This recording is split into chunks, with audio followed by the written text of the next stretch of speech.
227 യാത്രക്കാരുമായി മലേഷ്യയിലെ കോലാലംപൂരിൽ നിന്നും പറന്നുയർന്ന MH370 എന്ന മലേഷ്യൻ എയർലൈൻസ് പിന്നീട് ഒരിക്കലും ലാൻഡ് ചെയ്തില്ല. ഈ വീഡിയോയിൽ പറയാൻ പോകുന്നത് MH370 എന്ന മലേഷ്യൻ വിമാനത്തിൻ്റെ യഥാർത്ഥ കഥയെക്കുറിച്ചാണ്. 2014 മാർച്ച് 8-ാം തീയതി മലേഷ്യയിലെ കോലാലംപൂർ എയർപോർട്ടിൽ നിന്നും MH370 എന്ന മലേഷ്യൻ എയർലൈൻസ് രാത്രി 12:30 ചൈനയിലെ ബീജിംഗിലേക്ക് യാത്ര തിരിക്കുകയാണ്.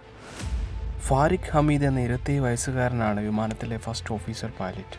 ഇത് അദ്ദേഹത്തിൻ്റെ അവസാന പരിശീലന പറക്കലായിരുന്നു. അദ്ദേഹത്തിൻ്റെ പരിശീലകനായ സഹാരി അഹമ്മദ് ഷാ ആയിരുന്നു പൈലറ്റ് ഇൻ കമാൻഡ്. മലേഷ്യൻ എയർലൈൻസിലെ ഏറ്റവും സീനിയർ പൈലറ്റുമാരിൽ ഒരാളായിരുന്നു 53 വയസ്സുള്ള സഹാരി അഹമ്മദ് ഷാ.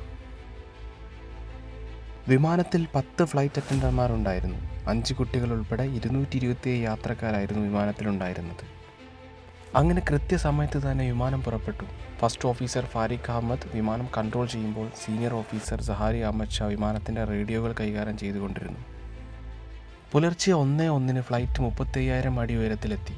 1:08 വിമാനം മലേഷ്യൻ അതിർത്തി കടന്ന് വിയറ്റ്നാമിൻ്റെ ദിശയിലേക്ക് പുറപ്പെട്ടു. കോലാലംപൂർ എയർ ട്രാഫിക് കൺട്രോളിൽ നിന്നും വിമാനം വിയറ്റ്നാം എയർ ട്രാഫിക് കൺട്രോളിലേക്ക് മാറി. Kuala Lumpur air traffic controller good night പറഞ്ഞു പിരിഞ്ഞു. എന്നാൽ ആ ഗുഡ് നൈറ്റിന് തിരിച്ചൊരു മറുപടി ലഭിച്ചില്ല. സമയം 1:21. വിയറ്റ്നാം എയർ ട്രാഫിക് കൺട്രോൾ അതിർത്തിയിലേക്ക് കടന്നിട്ട് 37 സെക്കൻഡുകൾക്ക് ശേഷം വിമാനം റഡാറിൽ നിന്നും അപ്രത്യക്ഷമായിരിക്കുന്നു. വിമാനവുമായി ബന്ധപ്പെടാൻ പലതവണ ശ്രമിച്ചുവെങ്കിലും നടന്നില്ല. വിമാനം അപ്രത്യക്ഷമായിട്ട് 18 മിനിറ്റ് പിന്നിടുന്നു. എന്ത് ചെയ്യണമെന്നറിയാതെ വിയറ്റ്നാം എയർ ട്രാഫിക് ഉദ്യോഗസ്ഥർ നിന്നു.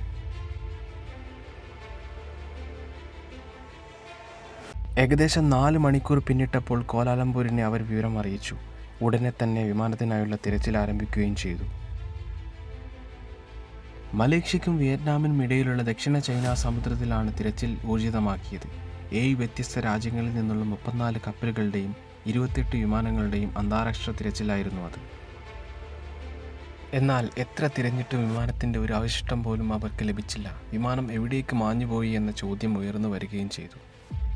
പിന്നീട് മിലിറ്ററി റഡാർ പരിശോധിച്ചപ്പോൾ കിട്ടിയത് ഏവരെയും ഞെട്ടിക്കുന്ന കാര്യമായിരുന്നു. വിമാനം കാണാതായതിനു ശേഷം യു-ടേൺ എടുക്കുകയും വീണ്ടും മലേഷ്യയുടെ ഭാഗത്തേക്ക് പോവുകയും ചെയ്തു എന്നതിൽ നിന്നും മനസ്സിലാക്കി. വിമാനം യു-ടേൺ എടുത്തതിന് ശേഷം മലേഷ്യയിലെ പെനങ് എന്ന ദ്വീപിൻ്റെ അടുത്ത് വെച്ച് വിമാനം വീണ്ടും തിരിഞ്ഞ് ഇന്ത്യയുടെ ആൻഡമാൻ ദ്വീപ് ഭാഗത്തേക്ക് സഞ്ചരിക്കുകയും ചെയ്തിരുന്നു. ഇതുവരെയുള്ള റഡാർ വിവരങ്ങളായിരുന്നു വ്യക്തമായത്. എന്നാൽ വിമാനം വീണ്ടും സഞ്ചരിച്ചിട്ടുണ്ടെന്ന് മനസ്സിലാക്കുകയും പിന്നീട് വിമാനത്തിൻ്റെ യാതൊരു വിവരവും ലഭിക്കുകയും ചെയ്തില്ല. വിമാനത്തിനായി ബംഗാൾ സമുദ്രത്തിലും ആൻഡമാൻ ദ്വീപ് പ്രദേശങ്ങൾക്കിടയിലും തിരച്ചിൽ നടത്തിയെങ്കിലും യാതൊരു ഫലവും ഉണ്ടായില്ല. ഇത്രയൊക്കെ തിരഞ്ഞിട്ടും ഫലമുണ്ടാവാത്തതിൽ തിരച്ചിൽ സംഘത്തിന് വളരെയധികം നിരാശയുണ്ടാക്കുകയാണ്. അങ്ങനെ സാറ്റലൈറ്റിൻ്റെ സഹായത്താൽ ചില വിവരങ്ങൾ അവർക്ക് ലഭിക്കുകയാണ്. വിമാനം ഇന്ത്യൻ മഹാസമുദ്രത്തിലേക്ക് സഞ്ചരിച്ചുവെന്ന് അവർ മനസ്സിലാക്കുകയും അതിനായി വീണ്ടും തിരച്ചിൽ നടത്തുകയും ചെയ്തു. അങ്ങനെ ഇന്ത്യൻ മഹാസമുദ്രത്തിൽ വലിയ തിരച്ചിൽ നടത്തുകയാണ്. മലേഷ്യൻ വിമാനം കാണാതായിട്ട് 1 മാസം പിന്നിടുകയാണ്. എന്നിട്ടും MH370 ഒരു വിവരവും ഇതുവരെ ലഭ്യമായില്ല. അങ്ങനെ കടലിൻ്റെ മുകൾ ഭാഗത്ത് തിരച്ചിൽ നടത്തിയിട്ട് കാര്യമില്ലെന്ന് മനസ്സിലാക്കിയ തിരച്ചിൽ സംഘം കടലിനടിയിൽ തിരച്ചിൽ നടത്താൻ തയ്യാറാവുകയാണ്. എന്നാൽ ഈ തിരച്ചിലിനും ഫലമുണ്ടായിരുന്നില്ല. MH370 എന്ന വിമാനം കാണാതായിട്ട് മാസങ്ങളും വർഷങ്ങളും കഴിഞ്ഞു. അങ്ങനെ 2017 മലേഷ്യൻ വിമാനത്തിനായുള്ള തിരച്ചിൽ പൂർണ്ണമായും അവസാനിപ്പിക്കാൻ മലേഷ്യ തീരുമാനിക്കുകയാണ്. ഈ തിരച്ചിൽ നടത്തിയതിൽ ഏകദേശം 1000 കോടിക്ക് മുകളിൽ ചിലവ് വരികയും ചെയ്തിരുന്നു. എന്നാൽ 2015 ആഫ്രിക്കൻ രാജ്യമായ മഡഗാസ്കർ ദ്വീപുകളുടെ അടുത്ത് വെച്ച് ഒരു വിമാനത്തിൻ്റെ അവശിഷ്ടം ലഭിക്കുകയുണ്ടായി. ഇത് വിശദമായി പരിശോധിച്ചപ്പോൾ അത് മലേഷ്യൻ വിമാനത്തിൻ്റെ ചിറകിൻ്റെ ഭാഗമാണെന്ന് മനസ്സിലാക്കുകയും ചെയ്തു.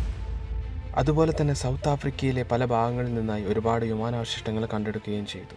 എന്നാൽ പഠനങ്ങൾ നടത്തിയപ്പോൾ അതിലെ ഭൂരിഭാഗവും മലേഷ്യൻ വിമാനത്തിൻ്റേതല്ലെന്ന് മനസ്സിലാക്കുകയും എന്നാൽ ചില ഭാഗങ്ങൾ മലേഷ്യൻ വിമാനത്തിൻ്റേതാണെന്ന് മനസ്സിലാക്കുകയും ചെയ്തു. വിമാനം കാണാതായി ഇത്രയും വർഷങ്ങൾ പിന്നിട്ടിട്ടും ഒരു വിവരം പോലും ലഭിക്കാത്തതിൽ ചില ചോദ്യങ്ങൾ ഉയർന്നു വരികയാണ്.